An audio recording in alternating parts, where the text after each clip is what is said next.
Hello everyone. Nice sunshiny mid-November Florida day.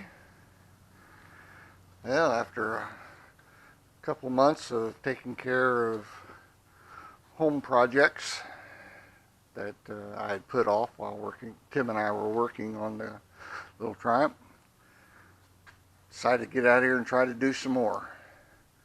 Got the Cobra in its temporary storage spot, still have access. Got the chassis covered up. Going to go back to replacing this piece of the fender.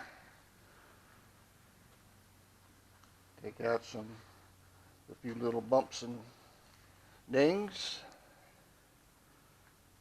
And start on this one. So it's going to be a bit of a challenge. The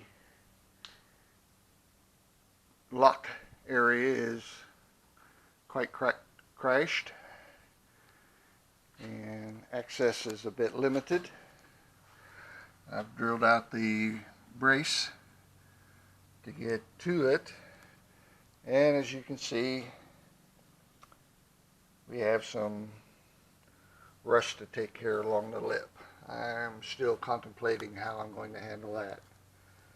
They also have several dents and dings, and since it had taken a bump in the back, I am going to mount it along with the fenders onto the car and try to get that fit before I'm done with it. So those are the tasks at hand. We'll see what we can do. I've gone ahead and tacked the panel in. As you may recall, this is the panel that I made. Started with a flat piece of metal and formed everything up. Process you've seen me do before. Tacking it over the original one, getting everything to line up. A few tacks to hold it, and then gradually cut it and butt weld it together as it goes across. It's just a bit challenging on this one. The angle that I needed to do the slicing created a little bit wider than normal gap than I would like. So I'm doing what I can to get things to line up, and we'll stitch it in and fill in the gap.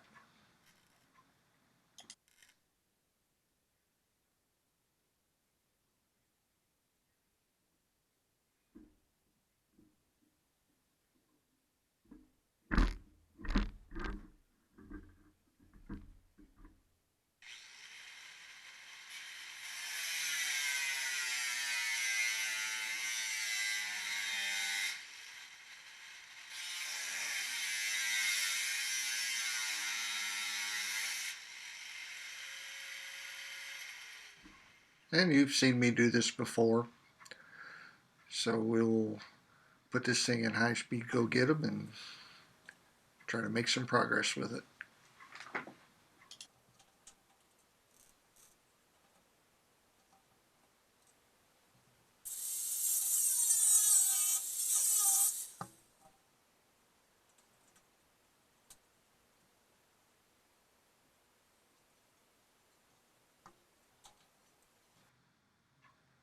Well, got it tacked in.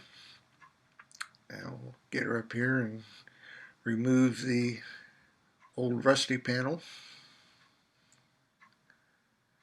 This lets everything kind of fall into place a little better.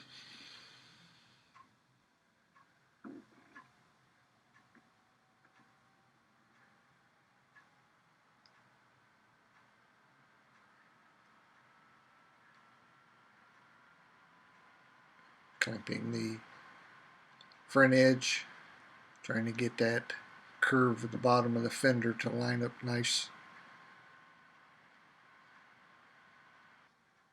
And trying to gather up everything I need. Get the gases on, welder on, Pick up the torch, and you gotta have the ground wire on. There's always something. And we make sparks.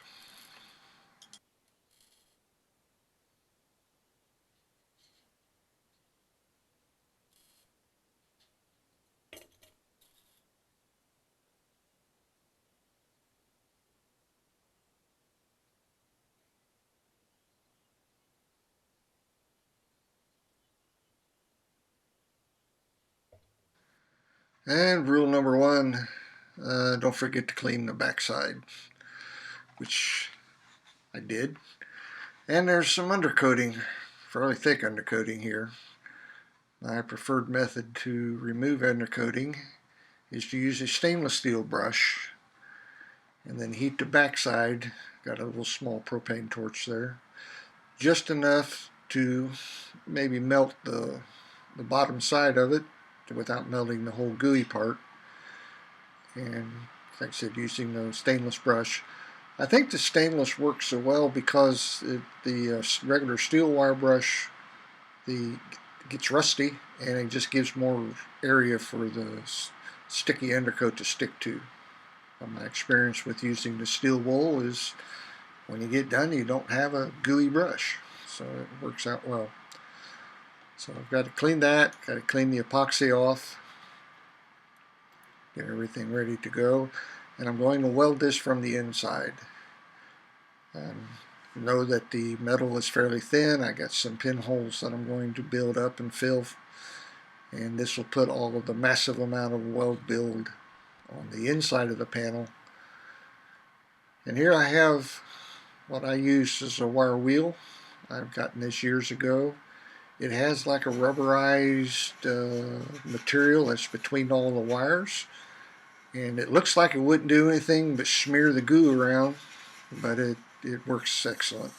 I unfortunately don't remember the name of it. I need to get another one. I got a Matco tool man that lives up the street, so I'm going to go visit him, see if I can get one. But it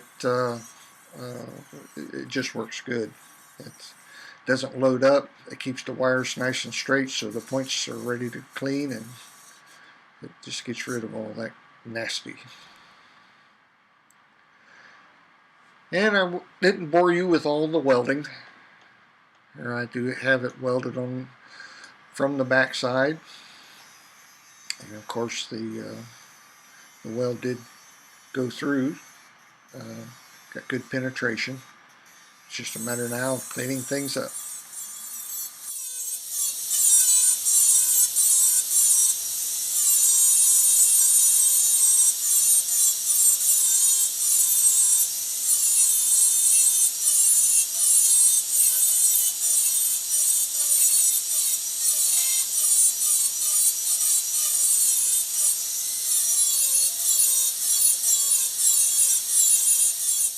And I used an aggressive grinding wheel to get in there and knock the tops of the weld off.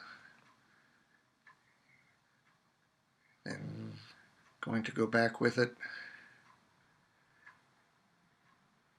And with the grinding wheel, this wheel I've used quite a bit, so it's no longer square. It has a nice curved edge, which is working out real well, getting down into this body seam.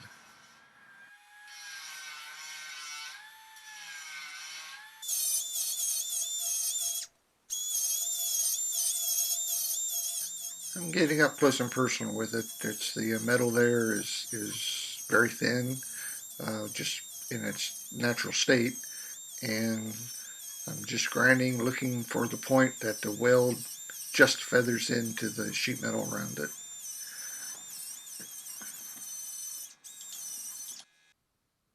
All welded in. Looks like it's just going to need a small coating of filler.